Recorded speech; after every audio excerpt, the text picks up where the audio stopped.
Bismillahirrahmanirrahim. Assalamualaikum warahmatullahi wabarakatuh. Om Swastiastu, Namo Buddhaya, salam kebajikan. Hai semuanya, perkenalkan kami dari kelompok 2 kelas Matematika Fakultas Matematika dan Ilmu Pengetahuan Alam Universitas Negeri Makassar. Di sini kami akan membawakan materi mengenai bahasa dan kepribadian bahasa. Namun sebelum itu, izinkan kami memperkenalkan diri. Perkenalkan, nama saya Nur Insani Maywa. Saya akan membawakan mengenai definisi, ciri, dan fungsi bahasa. Saya Andik Mamlia Bahar akan membawakan materi pendidikan watak melalui bahasa dan pertumbuhan bahasa terhadap pendidikan karakter.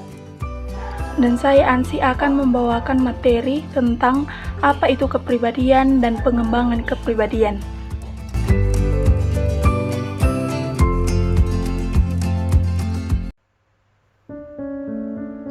Bahasa dan kepribadian Indonesia.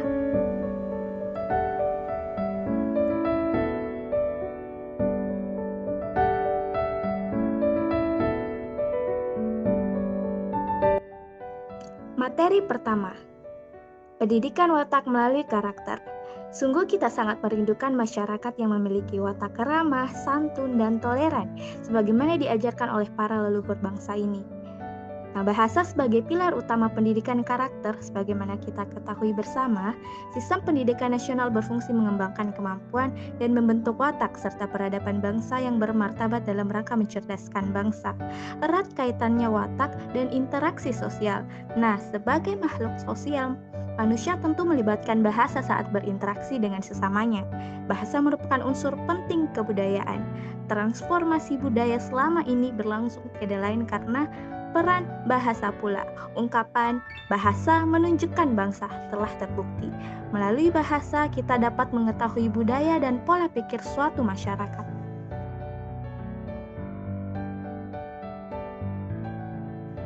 Karakter seseorang tampak dari perilaku berbahasanya. Sebagaimana ditegaskan oleh Effendi, bahwasanya cara berpikir seseorang tercermin dalam bahasa yang ia gunakan. Jika cara berpikir seseorang itu teratur, bahasa yang ia gunakan pun akan teratur pula. Melalui data kebahasaan, kita dapat mengetahui karakter bangsa ini. Secara umum, masyarakat kita sangat mementingkan kasih sayang terhadap sesamanya.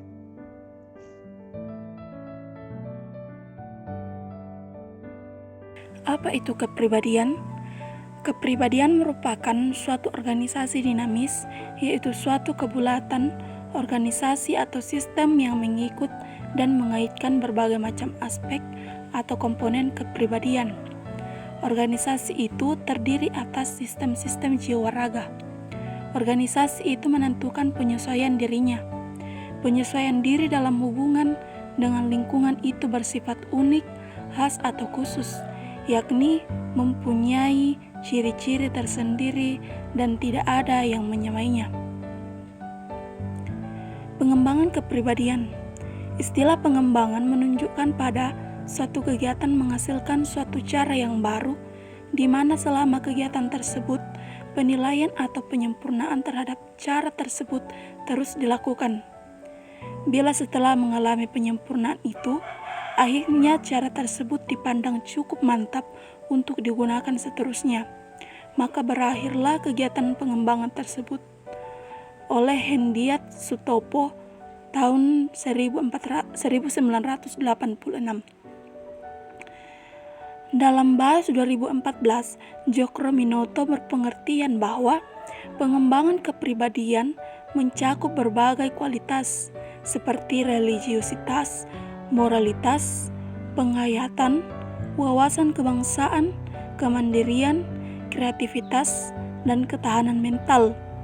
Secara lebih spesifik, pengembangan aspek-aspek kepribadian seperti aktivitas kemandirian, ketahanan mental, etos kerja, disiplin, diletakkan dalam konteks religiositas, moralitas, dan penghayatan, wawasan kebangsaan.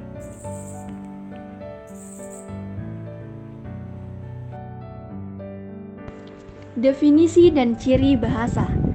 Bahasa adalah sistem lambang berupa bunyi arbiter yang digunakan oleh para anggota kelompok sosial untuk bekerja sama, berkomunikasi, dan mengidentifikasi diri.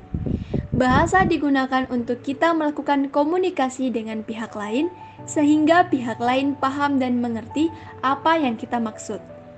Dengan berbahasa ini, kita juga dapat mengetahui kepribadian kita dan mengembangkan kepribadian kita tersebut. Bahasa mempunyai ciri-ciri yakni sistematis, unik, universal, konvensional, arbiter, dan masih banyak lagi. Fungsi bahasa. Dalam CIR 2003 menyebutkan bahwa fungsi bahasa adalah alat interaksi sosial dalam arti alat untuk menyampaikan pikiran, gagasan, konsep, dan juga perasaan. Kemudian menurut Wardah, fungsi bahasa adalah alat komunikasi manusia, baik lisan maupun tulisan.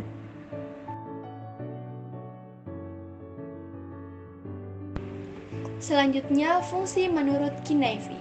Yang pertama ada fungsi ekspresi, yakni penggunaan bahasa yang mengungkapkan ungkapan-ungkapan batin yang ingin disampaikan seorang penutur kepada orang lain.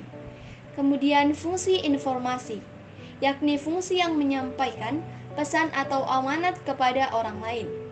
Kemudian fungsi eksplorasi, yakni penggunaan bahasa untuk menjelaskan suatu hal, perkara, dan keadaan.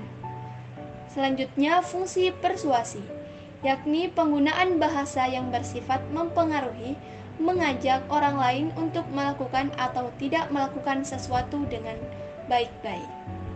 Yang terakhir ada fungsi entertainment, yakni penggunaan bahasa dengan maksud menghibur, menyenangkan, atau memuaskan perasaan batin.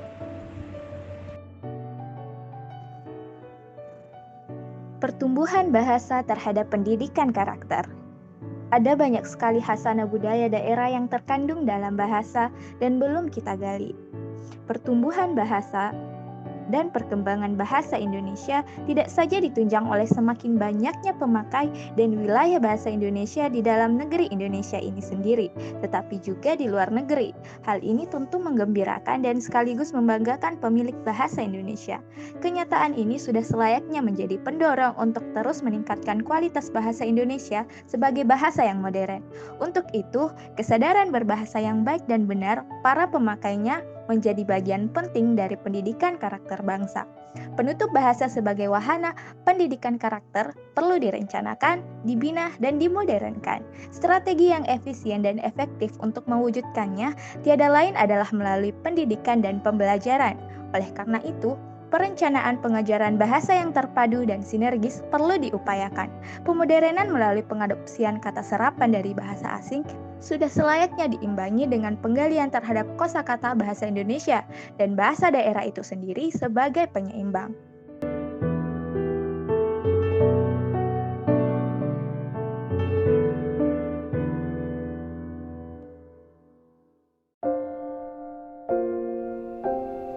Nah, itulah tadi pemaparan materi dari kelompok kami. Lebih dan kurangnya mohon dimaafkan. Wassalamualaikum warahmatullahi wabarakatuh.